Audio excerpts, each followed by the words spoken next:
Prepare for total domination. I've got a golden ticket. That's a winner!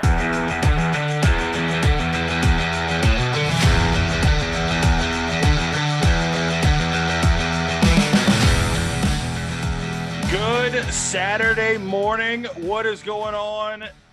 Sports fans. I can't say just baseball fans because we had football this week, fellas. I mean, it was preseason football, but we at least had some sort of football. It was nice to see some football be played again and be able to enjoy that. I was excited to see something happen. All right. You know I can't talk, but you got to include the ladies, Robert. Not just the fellas.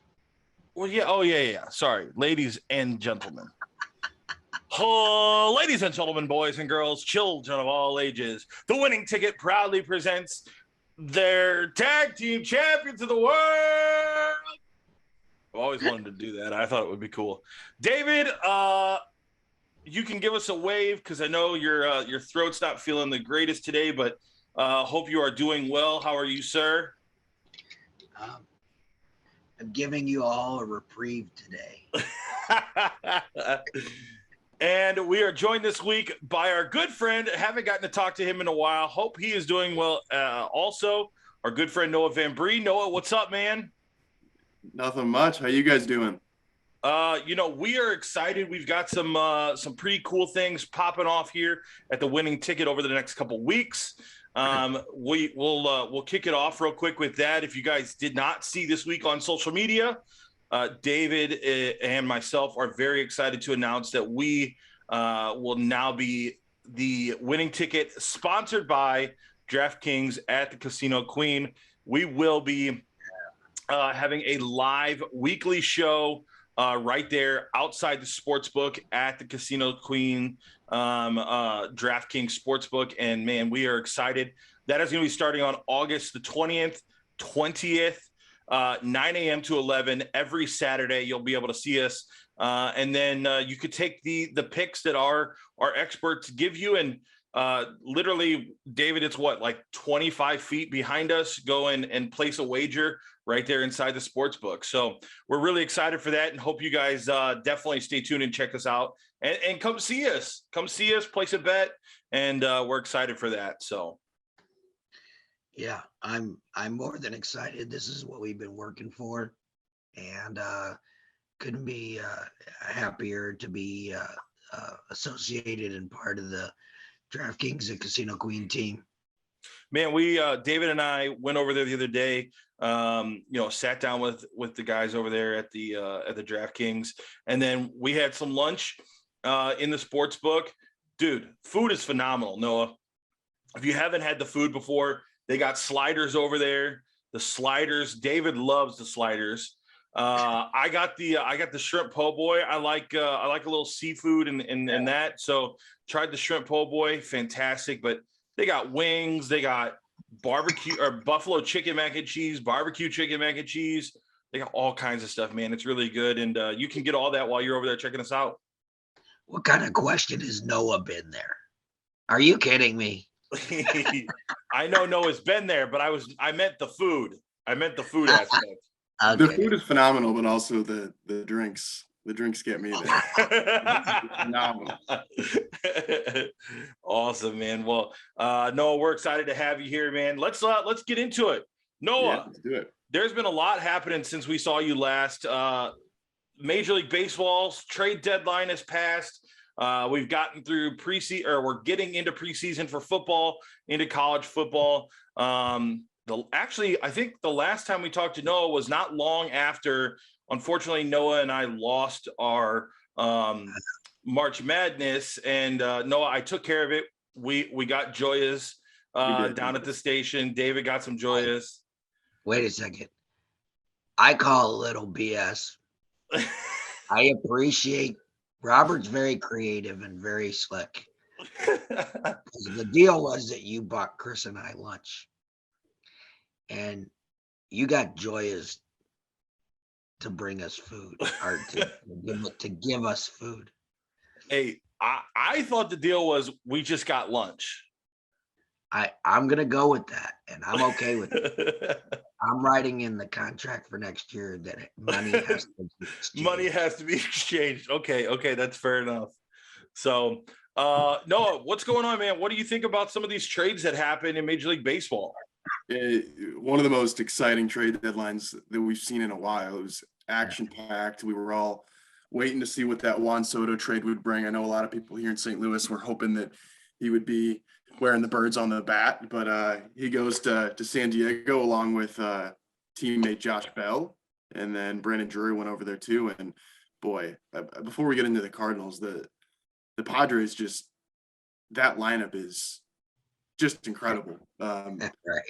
You added two guys who are in the top 10 in the OPS of the National League, and then add Manny Machado into the mix. Tatis is starting his rehab assignment. That team's going to be dangerous. I still don't think they'll be able to compete with LA, and that's being showcased. Last game they lost 8-1 last night, but I definitely think, the Padres said, "Yep, we're going all in." They went out and got Josh Hader too. Interesting enough, I think the Josh Hader trade, while it's big for San Diego, I think that should give Cardinals fans hope that first of all, go for it. Stop? Let me just stop you right there because I have a question on that. Why, if you're in first place, if you're Milwaukee, why would you ever trade the best closer? And you're in first place. Look, the Cardinals have overtaken them since the trade. So I don't understand the trade. Please explain it to me if you understand it yourself. Yeah, I think that the reason is, and I was saying it's good news for the Cardinals, because what it says to me is that the Brewers they don't see themselves as title contenders. And if you think about it, they traded for Taylor Rogers, who, Josh Hader and Taylor Rogers were up at the top of the saves leaderboard. Why would you trade a fantastic closer for another fantastic closer? Both teams claim that they're going for it, but you look at the Padres, they went out and got your guy. Like, you claim you're going for it, but they got your guy, So I think if anything, it shows me that the Brewers don't think that they're with their team. They don't think they're capable of winning, which doesn't mean that they can't still win the division. But with the moves the Cardinals make, I think I am a betting man, and I like the Cardinals' chances a lot better after the deadline, especially where it sits right now. I'm surprised though that we didn't see the Cubs make some moves and offload Contreras or Happ, seeing as they're so far back in the division. I mean, I think right now it sits. Let me take a look at it. But when I looked at it last night, if I'm not mistaken, so St. Louis technically and Milwaukee both are tied at 58 and 48 at the top of the division.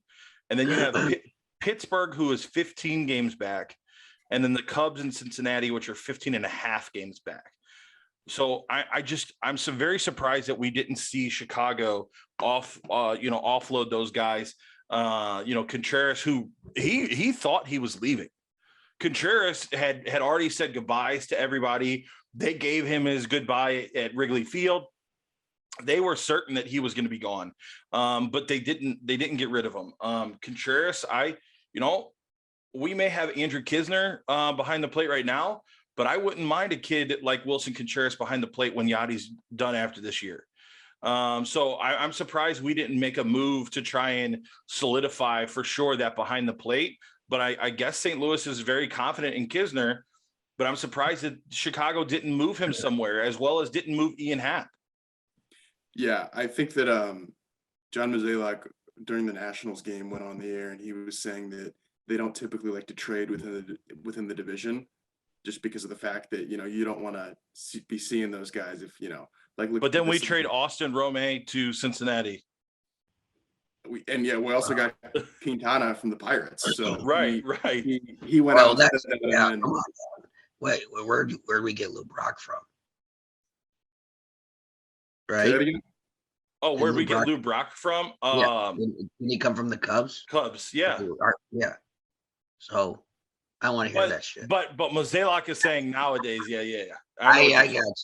But see, but my big thing is, Mozeliak doesn't want to do these big monumental trades and stuff like that. But yet we trade for Ozuna, who was I think the biggest bust that St. Louis has had in trades in a long time, and we gave up oh my God, the kid that's the pitcher down in Miami now. Alcantara, Sandy Alcantara. Yeah, we gave up him to be able to get Ozuna, and Ozuna stayed 1 year and was not very good. It's 2. 2 years. I'm sorry, but still, he wasn't consistent with us, and so these are 3, I think. He was here for the half season. He was traded at the beginning of the 19 season. No, because he was on the. Remember, we played against the Braves in the first round and won. He was on that team. Let me take a look. To the Braves for the 2020 season. I'll take a look, but that's my only problem with Mozeliak is he's not known for making those big trades that would potentially assist and help a team. That's why I hate to say it, I was kind of upset that we didn't get Soto, and one of the big reasons they say is they wanted Dylan Carlson, but he didn't want to give up Carlson. And Carlson was not consistent prior to the trade deadline, and now all of a sudden Carlson's playing great because he knew he was on the chopping block to possibly leave. I think that there's a lot of crap thrown at Mozeliak, and I think deservedly so, and some I think not deserved at all.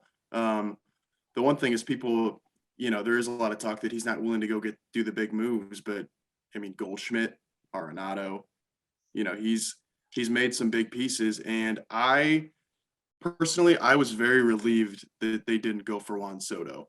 And the reasoning for me is I look at this team and they have a legitimate offense. We were saying that before the season. The issue this entire time has been the pitching. And, you look at. But then why didn't we go get Baumgartner when we send people out to go watch Baumgartner to scout him to come to St. Louis to make the trade? Baumgartner would have been a great person to come in. I don't agree with the pitching that they made in the offseason. Like Steven Matz was a horrible acquisition. I agree. That was just not good. But we went into the season thinking, oh my, we have an elite offense here that hasn't panned out the way that we hoped it had, but it doesn't mean that it still couldn't.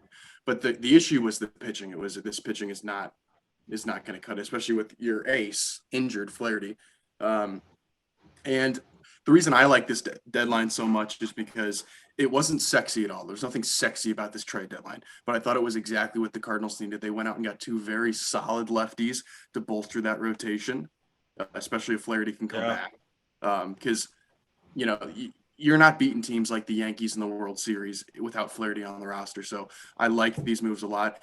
I also really, really like the Harrison Bader trade. I know a lot of people are like, wow, we gave up our spark plug on the team. It's like, all right, the dude can go bat 240 for any other team in the country. You know, exactly. His athleticism, his speed is what makes him an imperative piece to teams. And now he has plantar fasciitis that could ruin his whole career. A guy with speed like that has a foot problem. Yeah. You're losing the elite defense. You're losing the swagger. People give way too much credit to the swagger that he brought. I don't think that was really truly a factor at all. But you went out, you put Dylan Carlson. They've shown that Dylan Carlson is their guy. They are high on Dylan Carlson. They always have been. They still are. They weren't willing to give Soto up, or they weren't willing to give him up for Soto. So now you put him, let him do his thing. You get rid of Bader, who was just the slack, in my opinion, and you go get a really good, serviceable left-handed pitcher. And O'Neill is back now, and DeYoung and we traded Sosa, which DeYoung showed that going back down to Memphis, getting his bearings in place was the right thing for him, and now he's being consistent on the major league roster. Real quick, Ozuna was with us for 18 and 19. We traded for him in December. Oh, that's right. Let's see how long. Let's see how long DeYoung lasts.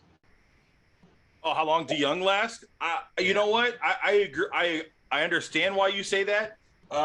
but he was consistent for 2 seasons, and then just the beginning of the year he fell into a slump. And sometimes it takes that kick in the ass to really come out of that slump and be able to get things fixed. So I'm happy with where he's at right now.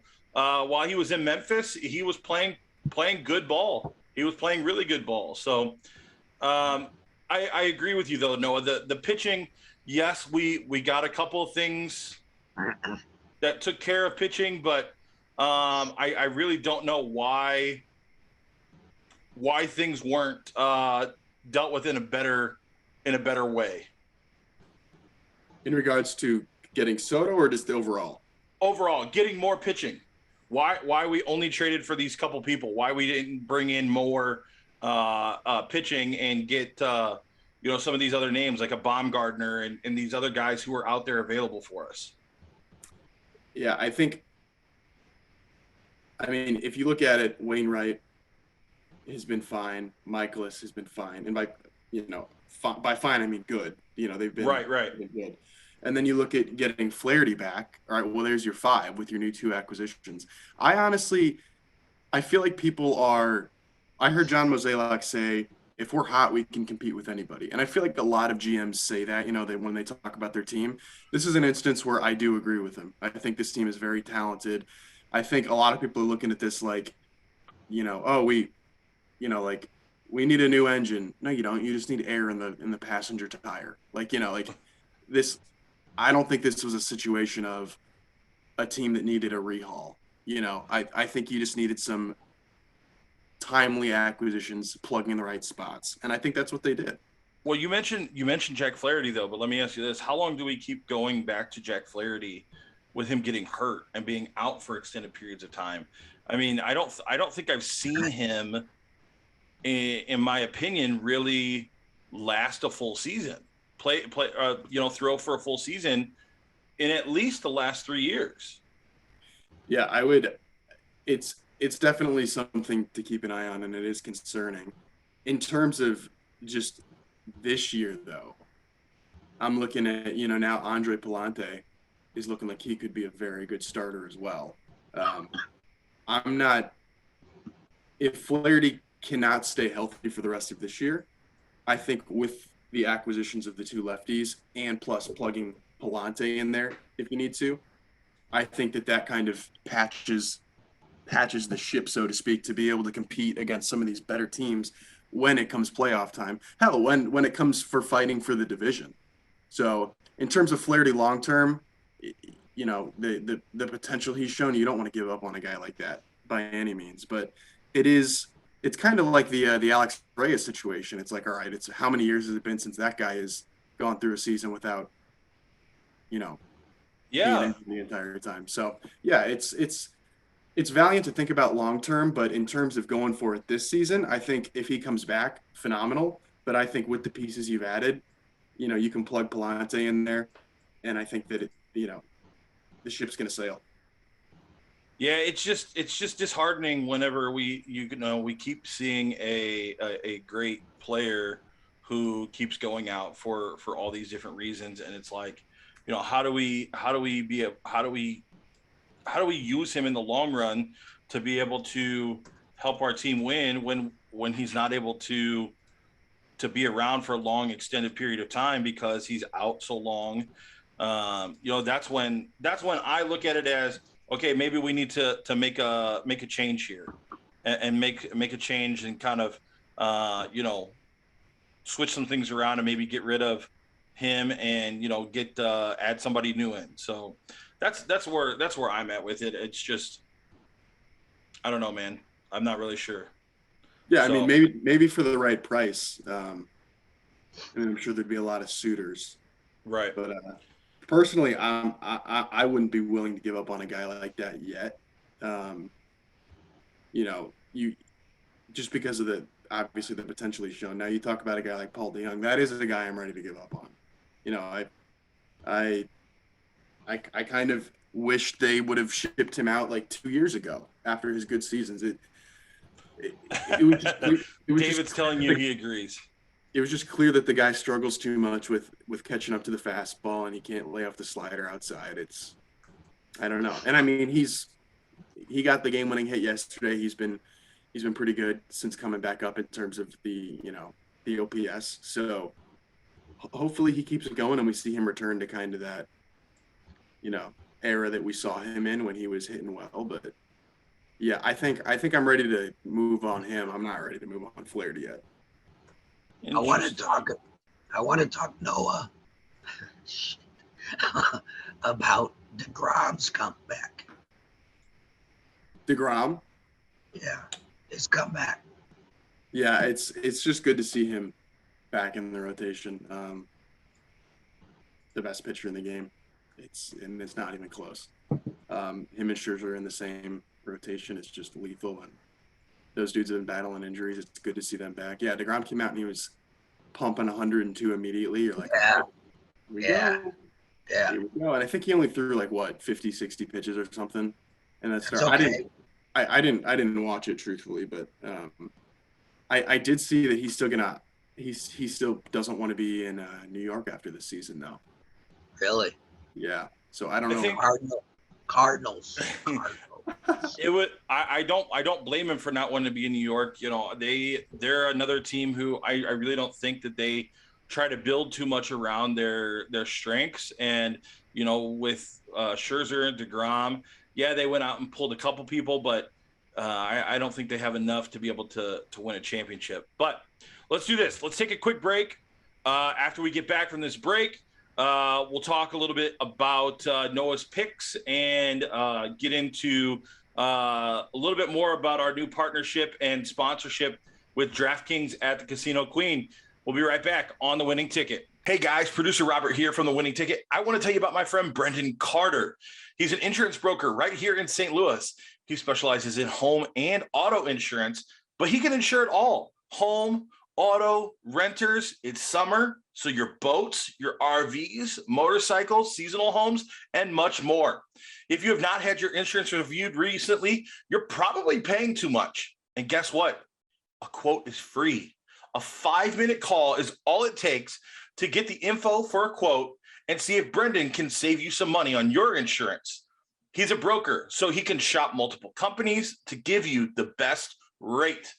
Brendan has been in the business for years and will take care of all of your insurance needs. Have you just moved? Give Brendan a call. Teenage drivers, call Brendan. Kids left at home, call Brendan. You can reach him at 618-234-1121, extension 4. Again, 618-234-1121, extension 4. All of his info is on the Winning Ticket website as well, and you can give him a call and save yourself some money. What's going on, guys? Welcome back to the Winning Ticket, sponsored by the DraftKings at the Casino Queen. It is David and Robert joining you this week again. And hey, we want to tell you about our friends over at The Factory. It is a great music venue that you can check out, thefactorystl.com. They have so many awesome events coming up. What day was it? Let me see. It's October the 11th, I think it is. I lost the date. Dang it. But yes, October the 11th. Paramore is coming back right here in St. Louis. This is their reunion tour. Paramore on October the 11th over at The Factory. Death Cab for Cutie, Wheeler Walker Jr. If you don't know who Wheeler Walker Jr. is, you need to go find his music. Absolutely hilarious. It will be a great show. You will not want to miss it. David, who was it? They just had Pat Benatar. Pat Benatar was just there this past week, and they have so many great music artists coming and just all kinds of events happening over there at The Factory. Go check them out, thefactorystl.com for more information. All right, guys, we've been talking about it. Let's real quick make sure we definitely thank our title sponsor, the DraftKings at Casino Queen. DraftKings at Casino Queen. They are our title sponsor, and starting on August the 20th, you can see David and myself right there outside the sports book. We're going to be having a live weekly show every week right there, so you guys can come and check us out and hang out with us. We'll have our experts like Noah there, we're going to try and get more of Clemson John, Bruce Oakes, all of those guys, hopefully to be able to come and join us. Greg Damon. That way David can leave and Greg and I'll just talk Packer football. But we'll have a good time every week right there. Hey, I already put a futures bet on the Packers. Yes, you did. Yes, you did while we were there. But you not only, it's a live show, but we will be streaming it on our YouTube channel. Yep, it will be streaming on the YouTube channel, and we're going to be working on getting it onto Facebook Live as well for you. So it'll be available for you anywhere that you want to be able to check it out. So stay tuned for more information, as we will have that for you in the coming weeks. But our first event will be on August the 20th at 9 a.m. So, all right, Noah, it's the time of the show that we need to place some wagers. All right. After you're done with this, you go on over to DraftKings, you place your wager, and you rake in the money. Let's go. What do we got for us tonight? That's right. Well, why don't we start with the Cardinals? Usually I don't like to bet the Cardinals because I get my fan bias involved, but you know what's so funny is David and I, when we were over there, I told David, I was like, man, I really want to bet this Cardinals Yankees game, but I was like, I got too much invested into it as a Cardinal fan. I'm like, they did this the other day and they've done this. I should have taken the under 8.5.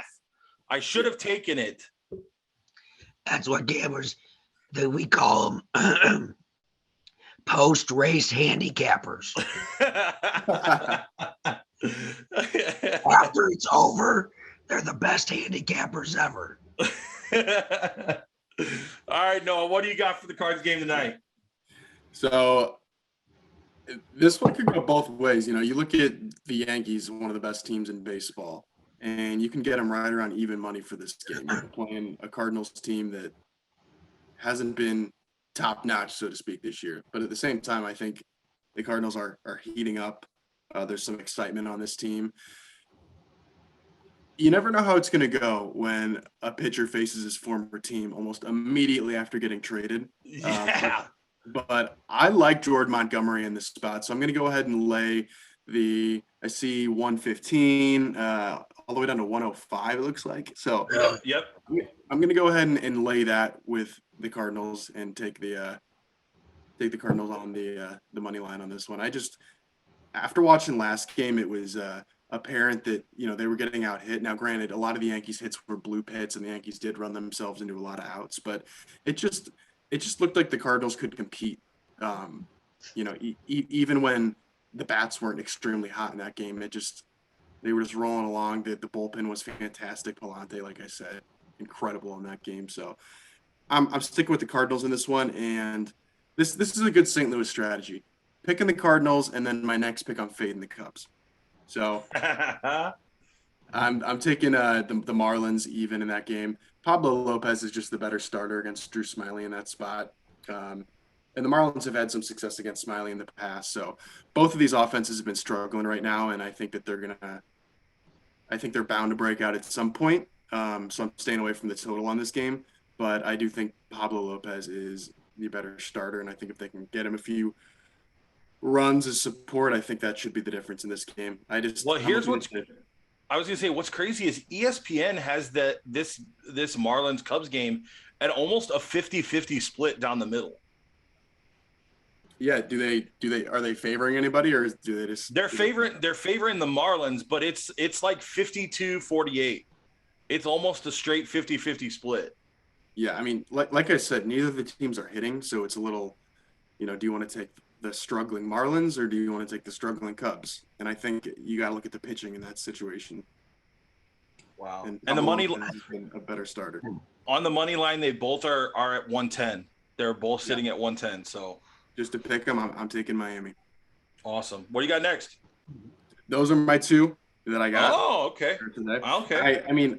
I just saw that Baltimore's around 160 against Pittsburgh. I think that number should be more around like 180, 190 for the Orioles. So obviously I'm not a huge fan of laying 160 for any team, but if you're looking maybe to slap it on a parlay, I think you're getting some good value with the Orioles there, and then go ahead and, tag them to like the Phillies, who are going up against Patrick Corbin. So, yeah, Well- that's my other pick. Orioles Phillies parlay. Nice. Hold on. That's my third one. I'm sending you a text, Noah, because I can't ask the question. While you're looking at that, I'm looking at the Dodgers Padres game, and the Dodgers are favored almost 70% over the Padres, but it's only a 1.5 point difference between the two, and the over is 8.5 kind of the norm for the over under in baseball. Yeah, I'd say right around like the 8 to 9 range is pretty. Yeah. 7.5 to 9.5, like to 9. I'd Okay. say. Yeah. I don't ever remember seeing that number so consistent before, but like every game I'm looking at, it's 8.5 right now. So I can't remember the last time I've seen a 10. Have you seen a 10? Yeah, Noah?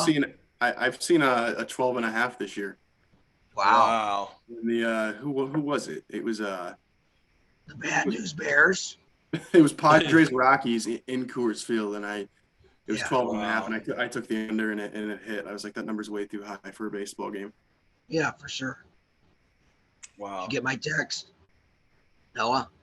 Let's see, a value team to win the NFL championship. Ooh.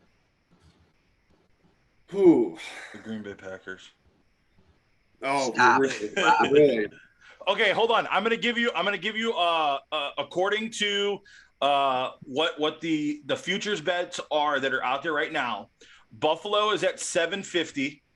I'm sorry, Buffalo is at 650. Tampa Bay is at 750.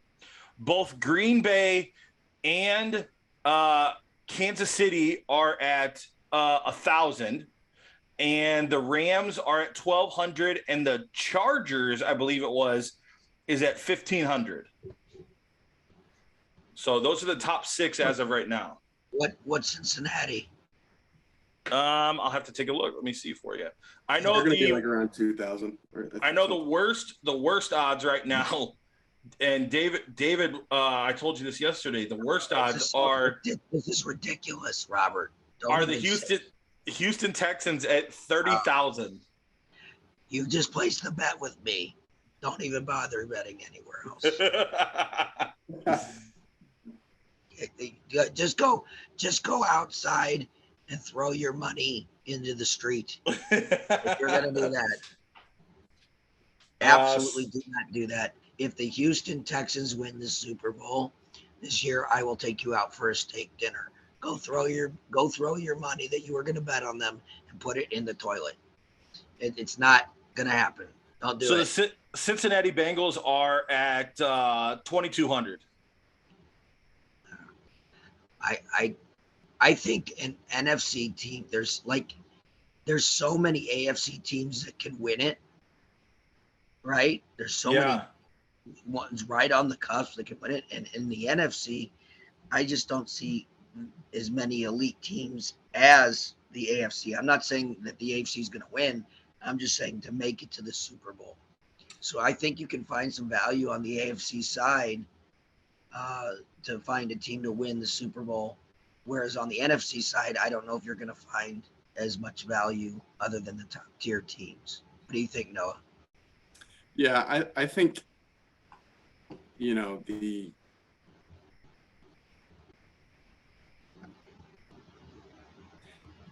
I'm seeing 610 on Buffalo right now, that they're the favorite. And it wouldn't be enough for me to put a bet on that. I agree. I would want that a little bit higher, but as I'm looking at some of these others, I think sometimes is a better, you got to know when not to bet. And I don't think I see anything at this point that I like enough to put my money down on yet, All right. Fair. What are the Raiders at? The Raiders? Yeah, what are the Raiders at? Let me pull it up real quick, unless Robert hits it first. Raiders are sitting at 4,000 plus 4, 40. 40 to 1. Yep. Yeah, okay. I think I'm a little tad interested at 40 to 1 I'm interested. Yeah, I agree. I definitely agree in that sense. The Raiders at 40-1 is interesting. The other one that I can't believe that they're as high as they are right now is Cleveland is 25-1.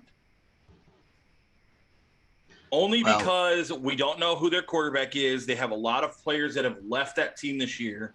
So for them to be at 25-1 is pretty interesting. The other one, Baker Mayfield is now in Carolina, and they're at 125-1. Yeah, no. Not gonna, no. Robert, stop thinking of the Rams in 1999, 2000. It's not gonna happen. Hey, that horse sometimes crosses the line. 800-1 odds. You're gonna use that analysis every time I bring up don't bet a long shot like that. You're right. It only takes one. Takes one. I will agree. But when you're locking up your money for an entire season. Right. Yeah, I agree. I understand. Yeah. Lock it up with a team that you actually have a chance to win with. Yeah. That's why you should all put your money on Green Bay. Right? All right. Wrap this thing up. All right, guys. Noah, definitely going to get your picks up on our website and Facebook today, so other people can get out there. Make sure you get over to DraftKings at Casino Queen. Put your bets in. Get over there.